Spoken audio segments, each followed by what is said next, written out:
물론 여긴 국민 라디오.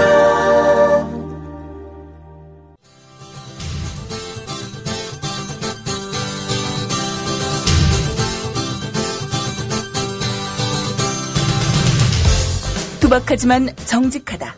비평을 비평하는 남자 서영석. 그가 바라본 세상. 사설과 칼럼을 통해 오늘을 짚어본다. 서영석의 라디오 비평. 안녕하십니까, 서영석입니다. 미디어협동조합 국민TV. 요즘 제가 정자 캠페인을 하고 있습니다. 물론 미디어협동조합 국민TV 차원에서 하는 건 아닙니다. 국민TV는 그런 식의 정자 캠페인 그렇게 쉽게 하진 않습니다. 아주 신중하게 의견을 모아서 하죠. 제 개인 차원에서 하고 있는데요. 현재 89,469자입니다. 1자당 5만원이죠. 이것은 일종의 자본금과 비슷한 건데요. 이 89,469자를 이번 10월 안에 9만자 이상으로 돌파하자는 캠페인입니다. 아시다시피 미디어협동조합 국민TV 올 4월부터 뉴스K 시작하다 보니까 조합비를 4월 말부터 받기 시작했습니다. 그래서 지금도 13,000명 정도밖에 조합비를 내고 있지 않은데요. 아마 내년 상반기에는 한 조합원 28,000명 가까운 분들 중에서 2만 명 이상이 월 조합비 11,000원씩 내지 않을까 생각은 됩니다. 그럼 내년 상반기까지는 먹고 살아야 될 것 아닙니까? 해서 조합원이 늘어나면은 당연히 자본금도 늘어납니다. 출자 좌수가 늘어나죠. 근데 조합원 늘어나는 숫자도 특히 정치 비수기를 맞이해서 야당이 죽을 쓰는 바람에 그렇게 많이 확 늘어나지는 않습니다. 그래서 이미 조합원으로 가입하신 분들 자본금을 좀 더 늘려주자라는 캠페인입니다. 조합원들이 평균 1인당 3.3자 정도 출자하고 계십니다. 그래서 여기에 한 자 내지 2자 정도를 더 늘리자 하는 그런 캠페인인데요. 제가 이 얘기를 했더니 이달라면 어떻게 9만자 되니? 추세를 볼 때 불가능해. 이런 얘기도 있었는데요. 다행히 어제 저녁에 89,350자였던 것이 밤새 무려 120자 가까이 늘었습니다. 호응이 있다는 이야기입니다. 9일 남았는데 9만자를 돌파하고 한 9만 5천자까지 가기를 기도합니다. 조합에 가입하고 출자금 내고 월조합비 내고 하는 게 번거롭다 이런 분들이 있습니다. 또 내가 미디어협동조합 국민TV 조합원 가입하면 좀 불이익이 있지 않느냐 이런 겁을 내는 분들도 있긴 합니다. 이런 분들 한방 후원도 가능합니다. 실제로 이렇게 한방에 후원하시는 분들도 많이 있습니다. 하고 싶으신 분들은 후원계좌 기업은행 후원 전용 계좌입니다. 047-092109-01020 다시 한 번 더 불러드리겠습니다. 047-092109-01020 예금주 미디어협동조합으로 보내시면 됩니다. 선전이 좀 길었습니다. 차에 대해서 얘기를 한마디 하고 오프닝에서 넘어가야 될 것 같습니다. 국내 수입차 점유율이 무려 15%에 가까워지고 있다고 합니다. 대수로 따지면요, 연간 약 20만 대가 팔리는 수준입니다. 그런데 실제로는 더 됩니다. 왜 더 되느냐? 우선 대우차 GM으로 넘어갔죠? GM 맞지? 그거 수입차입니까? 국산차입니까? 아마 국산차로 분류될 건데요. 실제로는 수입 차량입니다. 게다가 르노 삼성의 QM3 프랑스에서 수입해가지고 이름만 QM3라고 붙여서 팝니다. 실제 유럽에서 캡처라는 이름으로 아주 선풍적인 인기를 끌고 있는 차죠. 1500cc 디젤차인데요. 시내 연비가 무려 리터당 20km 가까이 나갑니다. 국내에서 없어서 못 팔아요. 이런 차들도 사실은 수입차로 따지면 15% 훨씬 넘을 겁니다. 얼마 전 수입차 등록 대수도 100만 대를 넘었다고 합니다. 그중에 주목할 만한 점은 70%가 디젤차인데요. 소비자 입장에서는 연비도 좋고 개성도 강하고 브랜드 이미지가 좋은 수입차를 선택하는 것이 자연스러운 일이 됐습니다. 근데 왜 이런 얘기를 제가 꺼내느냐? 정부 정책이 잘못돼가지고 수입차 비중이 늘어났다. 이딴 얘기하고 있는데요. 이게 말도 안 되는 이야기라는 점을 하고 싶은 겁니다. 2005년 이전에는요. 디젤차 배출가스 기준이 강화돼서 수입이 어려웠습니다. 2005년까지는. 2005년 이후에 디젤차의 배출가스 기준이 완화되면서 수입차가 물밀듯이 들어오긴 했습니다. 그러나 알고 보면은 2000년 당시 국내 완성차 업계, 국내 디젤차 기술 수준을 올릴 수 있는 유예기간이 필요하다면서 정부에 디젤차 기준 대폭 강화를 요청했고, 그러나 2005년에는 그들이 국내 완성차 업계들이 디젤차 기술 개발을 완료하면서 배출가스 기준을 완화해 줄 것을 요구했습니다. 완화했는데 국산 디젤차는 인기가 없었어요. 그래서 기술 개발을 중단했던 겁니다. 그 사이 유럽에서는 디젤차 기술을 연마하고 또 연마해서 이제 소음도 줄이고 배출가스도 줄이고 그리고 연비도 대폭 향상시킨 차들을 내놓은 겁니다. 값도 싸요. 그렇게 비싸지 않습니다. 그러니 누가 국산차 살려고 하겠습니까? 현대기아차는 국내 소비자들을 봉으로 알고 외국에 수출하는 차보다도 훨씬 비싼 돈 받아 처먹습니다. 그래가지고 이제 와가지고 수입차 늘어난다고 정부 정책이 잘못됐다는 등 이딴 소리 하고 있는데요. 사실 솔직히 얘기해서 아니 외산 디젤 승용차 소음도 승차감도 국내 휘발유 승용차 못지않고 연비도 뛰어나고 국산차 살 이유가 어디 있습니까? 현대기아차가 그렇게 도덕적이고 서민들에게 기부하는 재벌입니까? 그런데 알고 보니까 이게 자업자득이라는 이야기였습니다. 라디오 비평 시작합니다. 함께하고 계신 방송은 정치평론가 서영석 미디어 협동조합 이사장이 진행하는 라디오 비평입니다. 지상철 조합원 신청 광고입니다.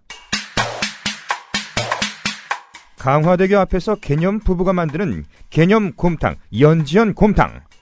연지연이란 가마솥의 장작불로 온종일 구워내는 곰탕을 서로 나누어 이어지는 인연이란 뜻입니다. 연지연 곰탕이 민주주의를 열망하는 조합원 여러분과 국민의 건강을 책임지겠습니다. 곰탕 포장 판매는 한 팩 800g에 7,000원이며 7팩 이상은 무료 배송으로 드립니다.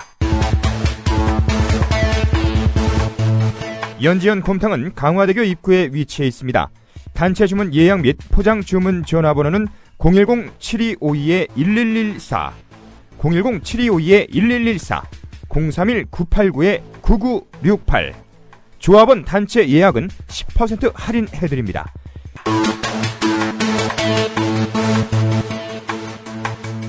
포장 판매 금액의 10%는 국민TV 후원금으로 쓰입니다.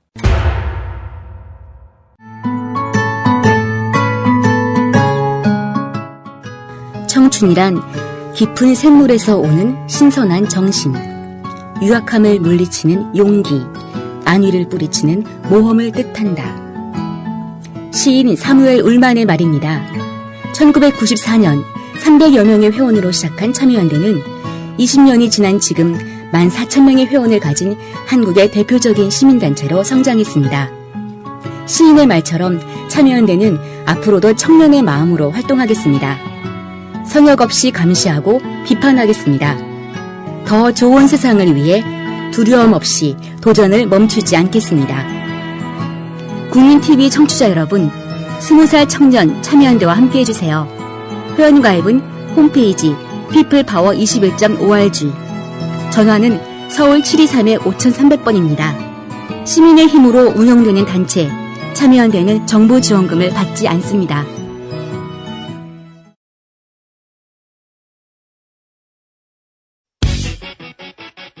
이웃나라 일본 연금제도는 어때?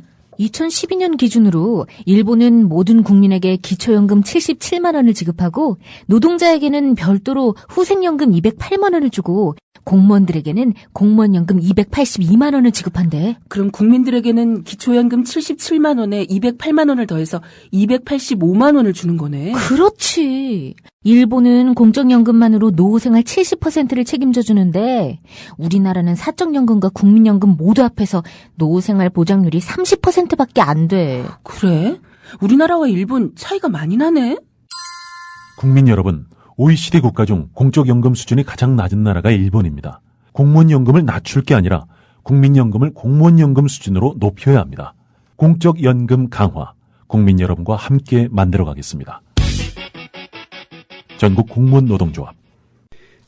작가이자 기찻길 옆 작은 학교 상근자로 근무하는 김중미 씨. 아주 감동적인 글을 많이 쓰는데요.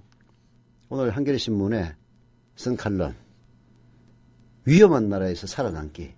역시 좋은 칼럼입니다. 그래서 제가 라디오 평 헤드라인 칼럼으로 소개해드립니다. 김중미, 작가 김중미 씨의 위험한 나라에서 살아남기. 위험한 나라에서 살아남기 참 쉽지 않습니다. 9월과 10월 2달 동안 학교나 단체의 독서 행사에 가서 가장 많이 받는 질문이 이 시대의 희망, 대안은 무엇이라고 생각하십니까?다. 질문을 받을 때마다 나는 스스로 묻는다. 나는 이 위험한 사회에서 살아남을 희망을, 그 대안을 알고 있는 걸까? 저도 묻습니다. 항상 이 위험한 사회에서 살아남을 수 있는 희망을, 그 대안을 알고 있는 거냐? 정말 암담하기만 한 이 나라 다시 일어설 수 있는, 그래서 국민의 대다수가 행복함을 느끼는 그런 사회로 나아갈 수 있느냐? 이런 질문 저 또한 던집니다. 공부보다 노는 게 더 중요한 초등학교 1, 2학년의 수업 시수를 늘리면서 안전교과를 신설한다는 소리를 듣는 순간 정책을 입안한 자를 찾아가 당신은 안전교육을 하면 우리 사회가 안전해진다고 믿는지 묻고 싶었다.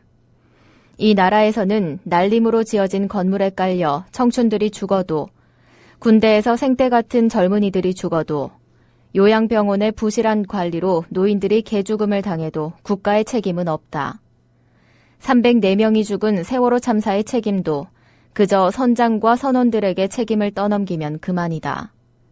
대통령이 공약했던 누리과정과 돌봄교육 교실 확대 예산마저 지방교육청에 어물쩍 떠넘기고 교육청 책임이라고 의르대면 그만이다. 자신의 책임을 누군가에게 계속 떠넘기는 국가의 국민이 교과서로 배운 안전으로 사회를 안전하게 만든다. 참 편하고 쉽다. 그러나 안타깝게도 인간은 양심과 염치, 책임과 도덕을 교과서가 아닌 사회로부터 먼저 배운다. 교과서로 배운 가치는 그저 지식이나 정보에 지나지 않는다. 그렇습니다. 초등학생들에게 안전교과를 신설한다고 이 사회가 안전해지겠습니까? 세월호 참사 이후 대통령을 비롯해서 이 나라의 관료들이 보이고 있는, 이 나라의 집권당 지도자라고 하는 국회의원들이 보이고 있는 그런 행태들이 그저 책임을 회피하고 오히려 유가족들에게 마치 위험분자인 것처럼, 사회를 선동하는 세력인 것처럼 덤태기를 씌우는 이런 나라에서 안전교과를 신설한다고 해서 안전이 확보되리라고 믿는 그들의 대갈통을 진짜 해보고 싶은 생각입니다. 이 나라는 IMF 이후에 국민의 안전과 공공의 이익을 위해 국가가 해야 할 역할을 계속 축소시켜 왔습니다. 전 정부와 현 정부, 특히 이명박근혜 정권, 국민의 안전보다도 기업의 이익을 보장하는 규제 완화를 선도했습니다. 덕분에 기업의 자유와 안전은 든든하게 보장되었지만 개인의 자유와 안전은 통제되고 위험에 빠졌습니다. 더군다나 기업의 자유와 안전이 든든하게 확보되면 그나마 일자리라도 늘어나서 그야말로 삶이라도 풍요로워지면 불평불만 안 할 겁니다. 그렇게 해서 확보된 기업의 자유와 안전 속에서 쌓아둔 돈을 수백조 원이나 쌓아놓고 일자리 확충하는 데 쓰지 않습니다. 국내에서 일자리를 늘리면은 노조 때문에 혹은 임금비가 너무 높아서 수지타산이 맞지 않는다는 거예요. 이런 인간들입니다. 이 위험하고 이상한 나라, 이런 나라에서 자녀들을 키워야 하는 부모들은 두렵고 불안합니다. 그래서 애들 안 낳습니다. 요즘 젊은 사람들 왜 애 안 낳겠어요? 교육비 비싸고. 그렇게 해서 애 길러 본들 이 불안한 사회에서 제대로 아이를 무사히 이 사회의 일원으로 행시할 수 있도록 키울 수 있을 것인지 자신이 없는 겁니다. 그럼에도 불구하고 애를 안 낳을 수는 없는, 그래서 자녀들을 낳긴 합니다만은 이 자녀들에게 무조건 경쟁에서 살아남아라고 가르치지 않을 수가 없습니다. 정인이 진실이니 따위에는 관심을 두지 말고 오로지 성공해서 너희 안위만을 지키라고 가르칩니다. 그렇게 해서 정인이 진실 따위에 관심을 두지 않고 오로지 성공해서 너희 안위를 지키는 인간들이 대통령 되고 KBS 이사장 되고 여당 대표 되고 이런 사회 아닙니까? 공교육을 믿지 못해 사교육 시장으로 아이를 떠밀고 자기보다 약한 아이들을 밟고라도 더 높은 곳으로 오르라고 다그칩니다. 그렇게 아이들을 한 줄로 줄 세우는 사회에서는 학교마저 턱 먹고 자사고 일반고 전문교육으로 등급이 매겨지고 청소년기에 이미 대다수가 루저, 패배자가 되는 겁니다. 그 패배자들은 앞으로 안전이 보장되지 않는 철도와 건물과 도로, 교각으로부터 자신을 스스로 보호해야 하고 아프지도 말아야 한다. 늘 불안정한 노동과 강요당한 소비로 주머니는 텅텅 빌 것이다. 버티고 버티다 더는 견딜 수 없다면 스스로 목숨을 끊는 길만이 탈출구가 될 수도 있다. 며칠 전 더는 장애 아들을 부양할 수 없어 3살배기 아들을 안고 투신을 한 29살 아비처럼 1등만 강요하는 학교와 불행한 가정을 견뎌내지 못하고 목숨을 던진 청소년들처럼 스스로 죽음을 선택해야 했던 가난한 새 모녀처럼 말이다. 어차피 이 나라에서 죽음은 흔한 일이 되었고 책임은 오로지 개인에게 있으니 말이다. 어디를 봐도 희망이 없습니다. 대안도 보이지 않습니다. 그렇다면 우리는 모두 삶을 놓아야 합니까? 아닙니다. 살아남아야 합니다. 그래서 김중미 작가는 이렇게 얘기합니다. 대안을 묻는 청중에게 호소하듯 대답을 합니다. 가만히 있으라는 말에 다 같이 죽어간 세월호 아이들처럼 그렇게 가라앉을 수는 없습니다. 서로 손을 잡고 위로하며 죽어가는 게 아니라 살아남아 떠오르기 위해서는 서로 손을 잡아야 합니다.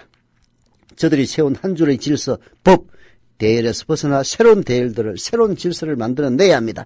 혼자 싸등바등 저들이 서 있는 곳까지 오르려고 하는 것보다는 사회에서 강요된 패배를 받아들이기보다는 힘없는 우리들이 그 힘을 모아서 저들만의 안정과 풍요를 우리 모두 이것으로 되찾아야 합니다. 그것만이 대안입니다. 라고 김중미 작가가 얘기하고 있는데요. 그렇습니다. 우리들의 힘으로 이 사회 바꿀 수 있습니다. 사실 정권만 바꾸면은 그렇게 어렵지 않아요. 여당 대표 김무성 씨가 그런 얘기를 했다면서요. 다음 정권 다시 집권하지 못하면은 수십 년간 좌파 정권에게 뺏길 거라고. 그 얘기가 틀린 건 아닙니다만은 도대체 무슨 잘못을 했길래 이번에 집권을 못하면은 그 잘못한 게 들통이 나가지고 수십 년간 다시는 새누리당이 집권하지 못할 것이다. 이런 이야기를 김무성 씨가 하는 것인지 궁금하기 이를 데 없습니다. 이 말은 거꾸로 이번에 정권을 바꾸면은 이런 김중미 씨가 얘기하는 이 사회의 실상 90%에게는 딱 맞는 현실 그대로입니다. 고칠 수가 있습니다. 똑똑한 의료 소비자 되기 캠페인 윤훈기 치과의사입니다. 병원이 민간 자본을 도입해 영리 극대화를 추구하면 과잉 진료가 현재보다 반드시 더 심해집니다. 그렇지 않아도 과잉 진료는 현재 심각하게 사회 문제들을 유발하고 있습니다. 과잉 진료란 병원 이익을 위해 하지 않아도 될 검사와 치료를 환자에게 강제하는 비윤리적 행위입니다. 허위 과대 광고를 하는 병원들은 반드시 과잉 진료를 합니다. 과잉 진료는 평생 후유증에 시달리게 함으로써 존엄한 한 인간의 영혼과 육체를 서서히 파괴하고 소중한 가정경제를 파탄시켜서 결국 사회계층 간 증오심을 부추기는 진짜 사대악입니다. 과잉 진료를 통해서 병원들은 더 부자가 되지만 환자들은 더 아파야 하고 양질의 삶을 빼앗겨야 합니다. 돈이 모자라 치료를 못 받는 비극도 생깁니다. 이것이 헌법에 보장된 인권입니까? 다 함께 힘을 모아 의료 영리화 반드시 막아냅시다. 지금까지 윤훈기 치과의사였습니다. 똑똑한 의료 소비자 되기 캠페인이었습니다.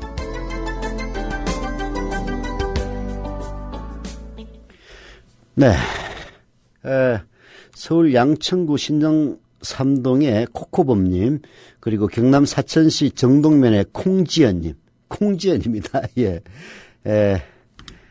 다 닉네임을 제가 불러드리는 겁니다. 닉네임이 없는 분들은 실명을 불러드리고요. 충북 충주시 규현 이동의 장병춘님, 저분과 감사드립니다. 아침에 전화가 왔습니다. 목포에 계시는 조합원이시더라고요. 초등학교 교사를 하다가 은퇴를 하시고 지금은 주유소에서 주유원으로 아르바이트하고 하시더라고요. 연세는 저보다 7살 많았으니까 올해 아마 65 정도 되실 겁니다. 조합원으로 가입했고 그리고 국민TV야말로 어두운 시대에 등불과도 같다 하면서 이번에 정자도 하시겠다 뭐 그러시던데요. 제가 뭐 이거 정자하시라고 예를 드는 게 아니고요. 보십시오. 이 사회가 어떻느냐. 60대 이상 이 정권에 대한 지지, 과거 정권에 대한 지지 매우 높습니다. 그런데 초등학교 교사를 평생 하다가 은퇴하신 분이 지금 주유원 하고 있습니다. 주유소에서 기름 넣는 일을 하고 있어요. 알바하고 있습니다. 얼마나 벌겠습니까? 노인들을 이토록 푸대접하는 나라. 그게 이명박근혜 정권의 실상입니다. 저는 특히 50대와 60대가 눈을 떠서 이런 정권으로는 대다수의 노인들에게 희망이 없다. 이런 점들을 좀 깨달았으면 합니다.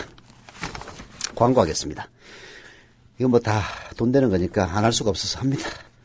그리고 또 좋아요. 단식 광고는. 오해숙 생활단식 광고입니다. 다이어트에도 좋고 건강에도 좋습니다. 저도 해봤습니다.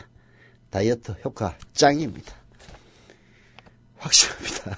하면은 저는 좀 체중이 많이 나가서 그런지 모르겠는데요. 30일 코스 하면 10kg가 쫙 빠집니다. 몸과 마음까지 다 건강해집니다.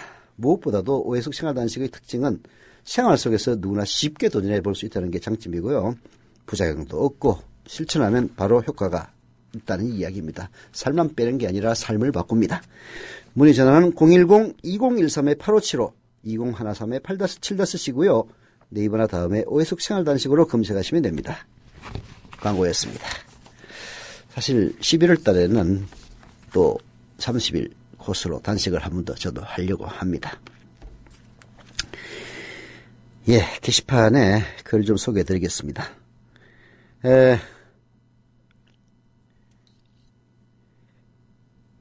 이 아이디가 좀 애매모호해가지고 그런데 김지환 연주 거예요, 님.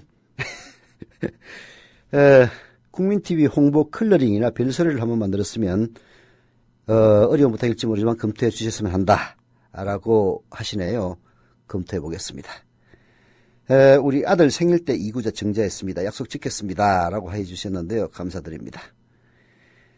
동욱이맘 지혜님도 정자했습니다. 힘내세요 했는데 감사드립니다. 좋은 생각만 하자님도 2구자 정자했습니다. 조금 전에 송금 완료. 감사드립니다. 여름 폭설님 조합원 배가 운동 열심히 하시겠다면서 좀 소개해달라고 해주셨는데요. 미대입등조합 강원 지역협의회에서 감동과 자부심을 드리는 조합원 한마당을 개최한다고 합니다. 2014년 11월 8일 다음 달이네요. 토요일에서 그 다음 날인 9일 일요일까지 1박 2일 일정으로 횡성군 둔내면 주천강 자연휴양림에서 열리는 이번 조합원 한마당. 강원지역협의회 총회 그리고 조합원 친교의 시간과 더불어서 세월호 유가족들과 세월호 국민대책 공동위원장 박내군님을 모시고 국민 간담회도 가질 예정이라고 합니다. 강원지역 곳곳에 계신 미대입등조합 조합원과 그 가족들 기다린다고 하네요. 토요일 하루 참가도 가능하며 타 지역 조합원들도 대환영한다고 합니다. 안내 및 문의는 강원지역협의회 공식 카페 다음 넷 국민TV 강원 혹은 이진희 조합원 010-5370-9333으로 전화하시면 된다고 합니다. 하나 더 소개해 드리겠습니다. 서울 북동부 모임. 이거는 국민TV, 미대입등조합 국민TV 서울 북동부 지역협의회 결성을 위한 아마 모임인 것 같은데요. 동대문구, 중랑구, 광진구, 성동구, 도봉구, 노원구, 강북구, 성북구가 해당합니다. 저도 해당하네요. 지역협의회 준비 모임으로 준비하오니 조합원들의 예와 같은 참여와 적극적 홍보를 부탁드린다고 합니다. 10월 25일 토요일 오후 6시고요. 장소는 성북구 석관동 220-1번 2층 모랑모랑. 이름 좋네요. 지난번에 어디 모이면 바삭바삭해서 모이시더니 이번에는 모랑모랑해서 모이십니다. 문의는 류행걸 조합원님, 닉네임 무진입니다. 010-5262-4552 그리고 이혜진님 한아름 닉네임 010-3320-2513으로 연락 주시면 된다고 합니다. 광고가 좀 길었습니다.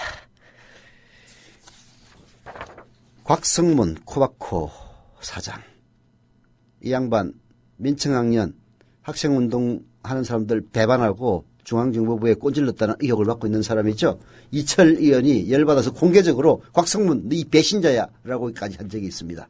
이 인간 아예 공기업 지원서에 나 박근혜 추종자요 라는 말을 쓰고 사장됐다고 합니다. 오죽했으면 조선일보가 공기업 지원서에 당당히 친박 쓰고 사장된 사람이라고 사설로 비판을 했겠습니까? 오래간만에 조선일보 사설 소개해드립니다.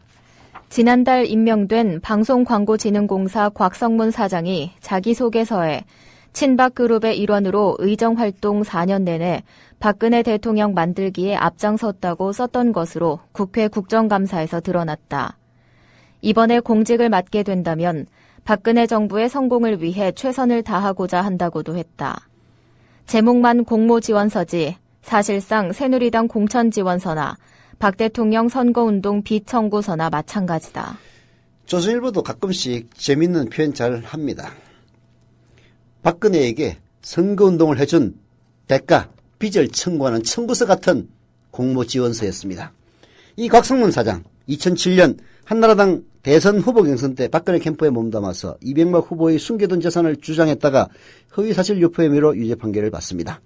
대통령이 이런 사람에게 신세를 갚는 인사를 한 것이 어제 오늘 일이 아닙니다. 아무리 그렇다고 해도 정부에 내는 공식 지원 문서에 정치 개파나 족보를 자랑한 것은 너무했다고 할 수밖에 없습니다. 오죽했으면 조선일보가 이런 너무했다라고 글을 사설로 비판을 하겠습니까? 아마도 처음일 이 사례 이후로 앞으로 정권이 바뀔 때마다 무슨 파의 핵심이었다는 이력서가 정부에 쏟아질지도 모르겠다고 씁니다. 그러나 정권 바뀌면 절대 이렇지 않습니다. 조선일보 아시겠습니까? 이런 정권하고 차원이 달라요. 능력이 얼마나 탁월할지 그건 난 잘 모르겠습니다만 도덕성에 관한 한 이런 쓰레기 같은 이명박근혜 정권보다는 수만 배 더 나을 겁니다. 공공기관 사장 공모가 이 정도로 타락할 수 없는 일입니다. 이 정도로 타락하게 만든 게 바로 이명박근혜입니다. 그런 서류를 보고도 아무 소리 없이 사장으로 추천하고 낙점한 인간들도 한심하긴 마찬가지다라고 조선일보가 질타하고 있습니다. 코바코는 올해에만 1조 5천여억 원의 광고 물량 분배를 맡고 있어서 하기에 따라선 방송사들의 갑행세를 할 수 있는 기관이다. 방송사 보도와 운영에 영향을 미칠 수도 있다는 말이다. 그런 기관의 사장이 지원서에서부터 소속 정치 계파를 내세웠으니 공정성 시비가 이는 것도 당연하다. 세월호 사건 이후 관피아가 배제된 공기업 요직을 이런 곽성문이 같은 정피아, 정치인 마피아들이 속속 꿰차고 있습니다. 이들 역시 곽성문이처럼 제대로 된 검증과 평가가 이루어졌을 턱이 없습니다. 다 박근혜가 시키면은 그대로 해요. 오죽했으면은 전통대학인지 뭔지 문화재청 소속 그 산하대학 총장 임명을 못해가지고 새누리당의 도청선교 한선교가 왜 그러냐고 그렇게 물어대니까 위에서 제가를 결재를 안 해줘가지고 위가 어딨냐고 했더니 청와대에 있다는 것 아닙니까? 그랬더니 오히려 뻘쭘해진 한선교가 그랬답니다. 그렇게 말씀하시면 안 됩니다. 이런 조선일보의 사설대로 아슬아슬하다는 말밖에 할 수가 없습니다. 언제 넘어질지 몰라요. 언제 비리의 본물이 터져가지고 이 정권 붕괴될지 걱정됩니다. 우리 밴드에 전주에 오신다고 공고를 내셨더라고요. 그래서 식사를 대접 한번 했으면 좋겠다라고 하셔서 흔쾌히 제가 식사 준비는 하겠다라고 말씀을 드려가지고 세월호 유가족이 6.5kg의 십자가를 들고 안산에서 진도로, 진도에서 대전으로 가던 길. 함께 동행하기도 했고 길목마다 식사를 대접했던 따뜻한 이웃이 있었습니다. 바로 미디어 협동조합 조합원이었습니다.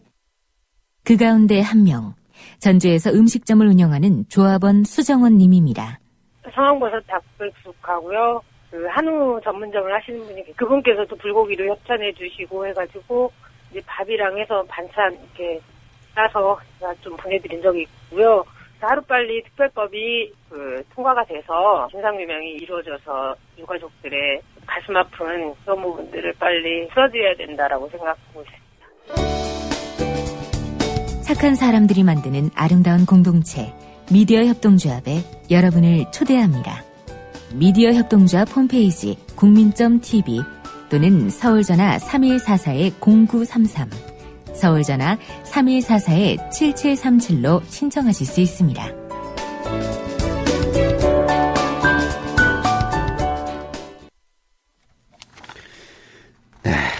상지대 사태. 이것도 결국은 이명박근혜 정권 때문입니다. 상지대 이름도 그 찬란한 김문기 왜 상지대에서 쫓겨났습니까? 김영삼 정권 때 학생들을 뽑으면서 돈 받아 처먹고 이게 기여입학제를 돈 기여입학제를 김문기는 솔선수범했던 인간이에요.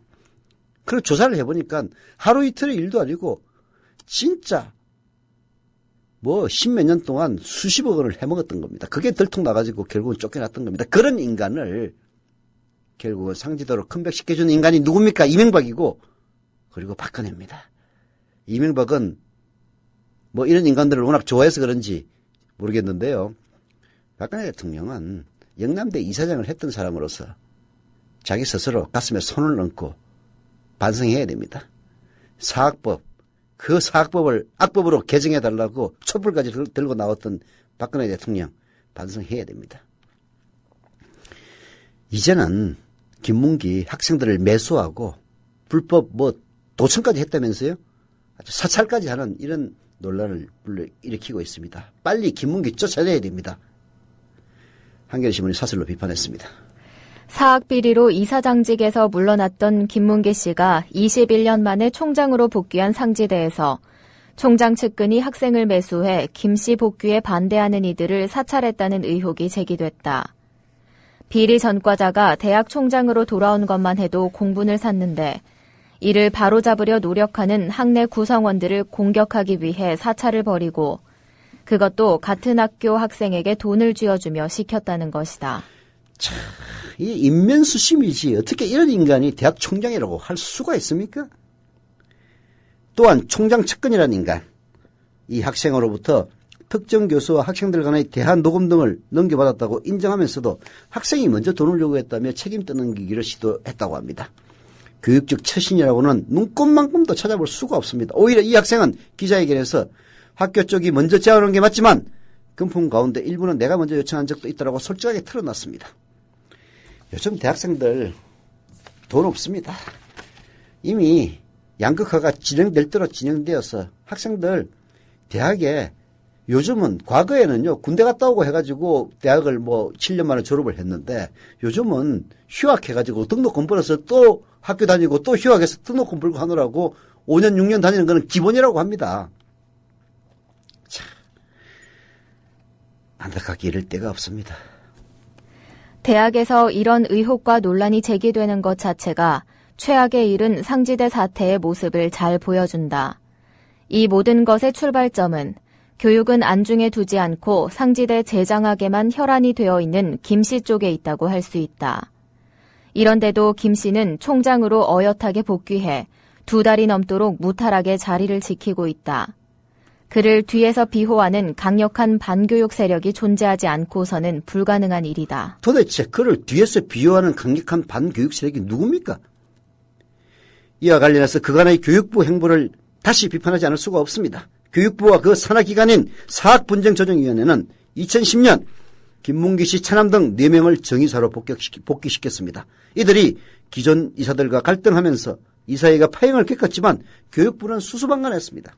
결국 3월 김문기 씨의 차남이 이사장에, 그리고 7월에는 김문기 씨가 이사에, 다시 8월에는 다시 김문기 씨가 총장에 착착 선임되기에 이르렀습니다. 교육부는 8월 25일 뒤늦게 김문기 씨의 이사 승인을 거부했지만 총장 선임에 대해서는 부적절하다고 사퇴 촉구만 했을 뿐 감사 등 적극적인 조처 아직도 취하지 않고 있습니다. 교육부 묻습니다. 김문기한테서 돈 받아 먹었습니까? 김문기 씨는 1993년 문민정부 사정대상 1호로 구속됐던 인물입니다. 학생 매수 사찰 의혹까지 불거진 마당에 김문기의 복귀가 이대로 굳어진다면 우리 사회는 권력과 비리가 쉽게 결탁했던 군사정권 시절의 풍경으로 돌아가는 셈이 됩니다. 더구나 그것이 다른 것도 아닌 대학 교육의 영역에서 이루어지는 일이라면 21세기 새로운 시대에 걸맞은 지성과 창조를 입에 담기도 부끄러워집니다. 국회는 국정감사를 통해서 상지대 사태의 전말과 책임 소재를 분명히 밝히고 정부도 사태를 종결지을 특별조처를 내놔야 될 겁니다. 교육부, 박근혜 대통령 임기 이제 3년밖에 안 남았어요. 영구불명할 것 같습니까? 당신들 그런 식으로 호가호위하다가 나중에 피보는 거는 교육부 공무원 바로 너희들의 사실을 맹심해라 인간들아. 미디어 협동조합 국민TV 뉴스K 앵커 노종면입니다. 정치 권력, 재벌, 특정 지배 주주로부터 오염되지 않는 언론, 국민TV가 그 실험을 해나가고 있습니다. 이런 언론이 지속 가능하다면 다른 여러 언론도 따라올 것입니다. 닻을 올린 국민TV, 순항하도록 힘을 실어주십시오.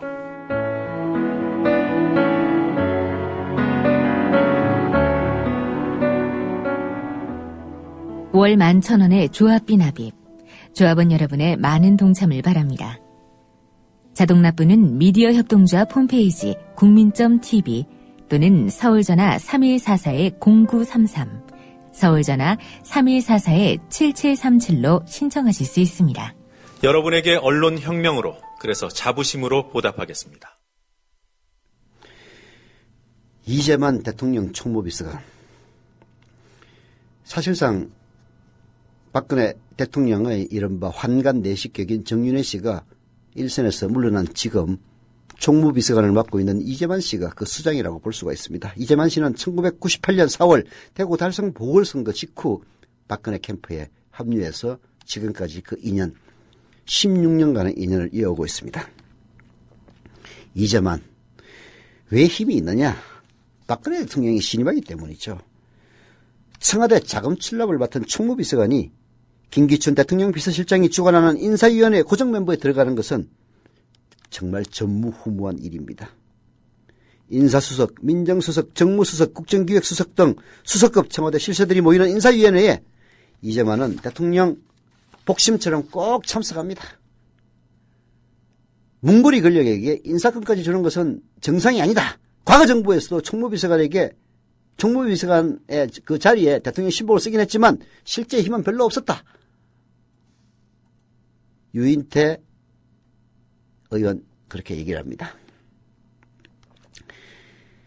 이재만 집사 얼마나 힘이 있었으면 이재만 집사 이름 팔아가지고 웬 사기꾼 같은 교회 장로라고 합니다. 또 그것도 그 인간 대우 가가지고 1년 동안 부장 노릇했어요. 그래 마지막에 들통 나가지고 이재만 이름 파란 게 들통 나가지고 쫓겨나고 KT 가서 또 그 짓 하다가 또 이번에는 걸려가지고 뭐 구속됐다고 합니다. 정말 이 어두운 그림자입니다. 이런 청와대가 오히려 여당을 압박하고 있습니다. 이 정권 무너지려고 하는 모양입니다. 한국일보가 사설로 청와대의 여당 압박 근위주의적인 행태 아니냐라고 비판했습니다. 개헌 논의와 공무원 연금 개혁을 둘러싸고 청와대와 새누리당 김무성 대표의 갈등이 표출되고 있다. 지난 16일 중국 방문 때 정기국회 뒤 개헌 논의가 본물 터질 것이라며 개헌 문제를 꺼냈다가 다음 날 불찰이고 실수라며 거둬들인 김 대표의 언행에 청와대 고위 관계자가 21일 당대표 되시는 분이 실수로 언급했다고 생각하지 않는다고 반박했다. 별로 언론에 나서지 않던 이 고위 관계자가 김 대표를 공개 비판한 것이어서 박근혜 대통령의 불쾌한 의중을 표현한 게 분명하다. 이달 초 청와대 수석 비서관 회의에서 경제를 삼키는 블랙홀이라며 개헌 논의 반대를 천명했던 박 대통령의 말을 당대표가 드러내놓고 뭉갠 데 대해 김 대표가 벌써부터 딴 생각을 하고 있는 게 아니냐는 경고로 보인다. 그 밖에도 김무성 대표, 그리고 이완구 원내대표, 정홍원 총리, 김기춘 청와대 비서실장이 참석한 당정청 회의에서 공무원 연금 계획과 관련된 불의 화음 터져나왔다고 합니다. 김기춘 실장이 공무원 연금 계획 연내 처리를 요구했지만 김무성 대표가 현실적으로 어렵다. 그러자 아주 냉랭한 기류가 표출됐다는 겁니다. 청와대와 김무성과의 갈등 배경에는 미래 권력과 현재 권력의 보이지 않은 갈등도 없지 않을 겁니다. 그러나 지금 상황을 보면은 청와대가 김무성의 은행을 대권 정치 내지는 자기 정치로 보고 길들이기에 나선 게 아닌가 싶을 정도입니다. 오히려 김무성은 현실적으로 어려워서 어렵다고 얘기했는데 청와대에서는 마치 항명인 것처럼 그렇게 연기를 해서 김무성을 키워주는 게 아니냐는 그런 의심마저 듭니다. 청와대가 과거 황우여 최경환 체제의 새누리당과 같은 청와대 이중대, 청와대 홍위병 역할을 요구하는 것이라면 생각 바꿔야 합니다. 바로 그 새누리당이 청와대가 시키는 대로만 하다 보니까 인사 실패 등 폐단이 있는 대로 나오지 않았습니까? 이번 당청 갈등이 청와대의 근위주의적인 자세, 소통 부재에서 비롯된 것은 아니니 되짚어보길 바란다라고 한국일보 사설은 쓰고 있는데요. 이유가 어디 있겠습니까? 박근혜 말 한마디라면 그냥 부르르 떨면서 어떻게든 거기에 저항하는 모든 것들을 처단하겠다는 박근혜 주변의 그 내시들의 생각이 박근혜를 망치고 나아가 이 나라를 망치는 겁니다. 라디오 평 여기서 마치겠습니다.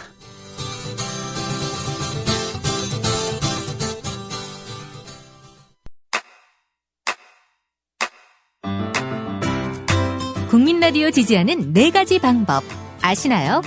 다운로드하기, 별점 주기, 댓글 달기, 구독하기. 국민 라디오를 보다 많은 이들에게 전할 수 있는 가장 손쉬운 방법.